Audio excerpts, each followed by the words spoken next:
What's good, team? It's MurderInc. Today I'm bringing you an Upheaval build, Hellfire Upheaval, one of my favorite builds. Upheaval's kind of a controversial skill.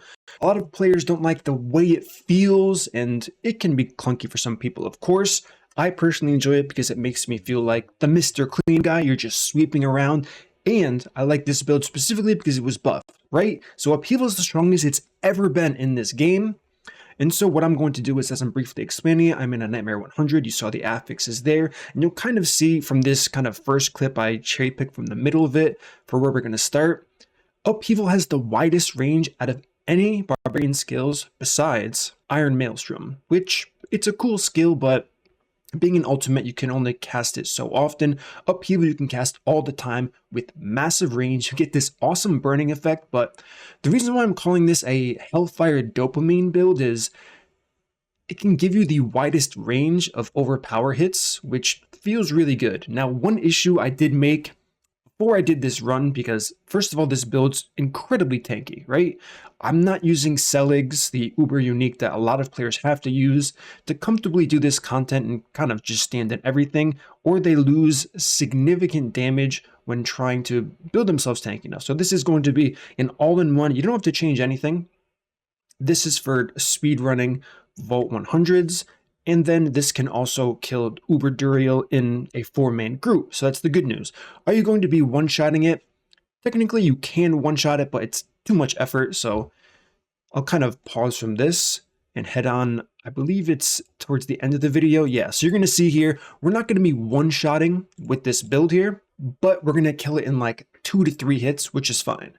So I didn't get the best RNG. If you've ever gone to one-shot a boss and you're not doing the Whirlwind trick, where you just kind of sit there and spin, it takes a lot of prep. For this, I kind of just went through first 112, second 70 million, the third was very low, and then finally 69 million, and we killed the boss. Now, of course, you can stack everything up you need to, as much as or as many damage multipliers as possible, and just go for the one-shot.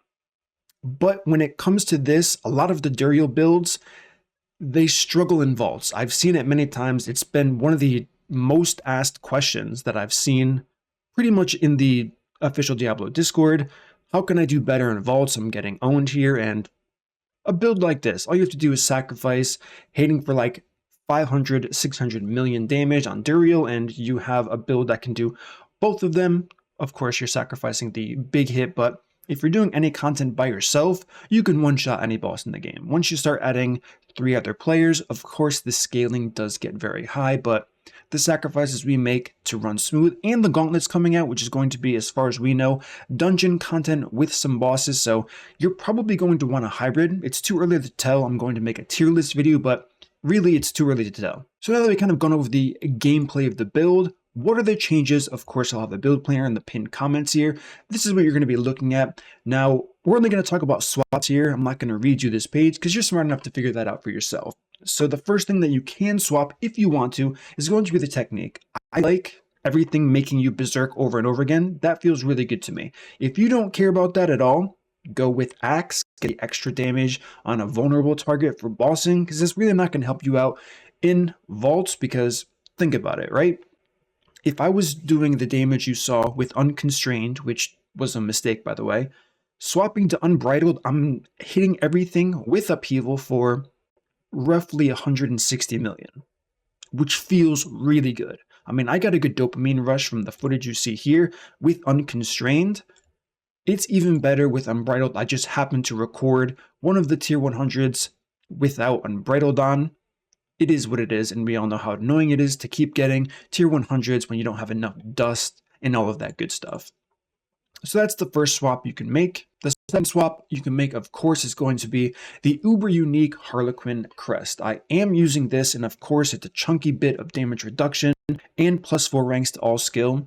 You cannot shrug that off. The good news is, as far as damage reduction goes, you can easily swap this helmet out for Jorits, and you're going to be not as good, obviously, because this is an uber unique, but you're going to be close enough, right? You're not going to notice the difference. You're still going to be able to steamroll through Vault 100s. A lot of this comes from the burning damage reduction, right? This is an extra source of damage reduction and extra ranks to Upheaval. I believe I was at 21 ranks with Harlequin Crest and Hellhammer. So that's a lot of upheaval damage for sure. It will never compete with Hammer the Ancients because it doesn't scale on a per Fury basis.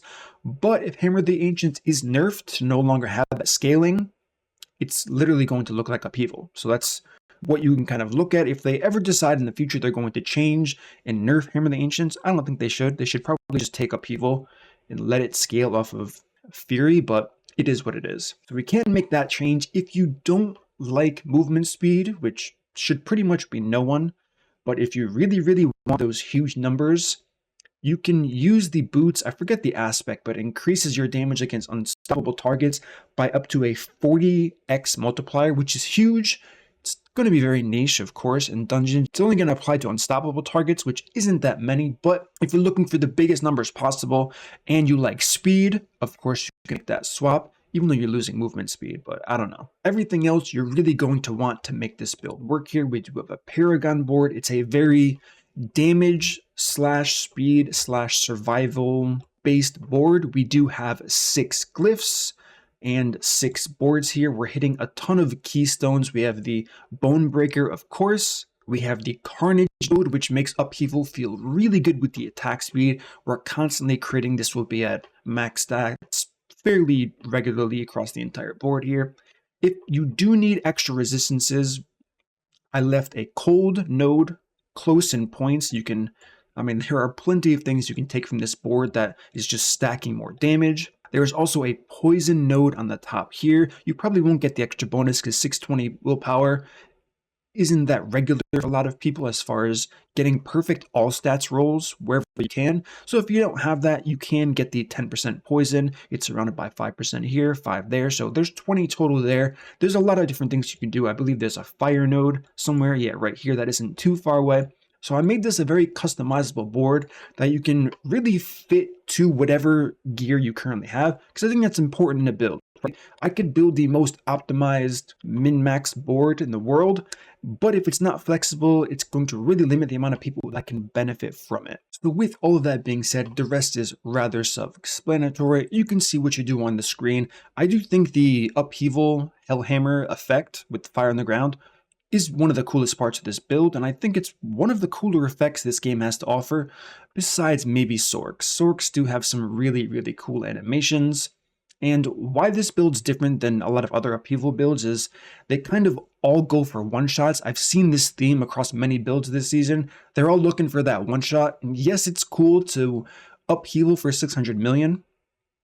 However, as soon as you go into a vault with that same build, you will see how squishy it is and kind of annoying it is to spin Whirlwind until you can use your procs, when spamming the skill is just as viable and you're kind of just slowing yourself down. So that's one of the main downsides that I don't really like about a lot of these one-shot builds is you suffer heavily in vaults, and unless you're doing some suspicious things and getting a ton of mats for Duriel, you're going to spend most of your time in dungeon content, vault 100s, things like that, and probably not as much bossing. And even if you do bossing, you can kind of see, luckily I did get to that frame where you're still killing Duriel in 2 hits in a 4-man group. Granted, it's not the one shot everyone dreams about, but you're gonna have to figure out what you want to sacrifice and whatever build you want to play going forward, and this build definitely makes that easy compromise. So if you enjoy content like this, smash that like button, subscribe with the notification bell, and I will see you all in my next upload.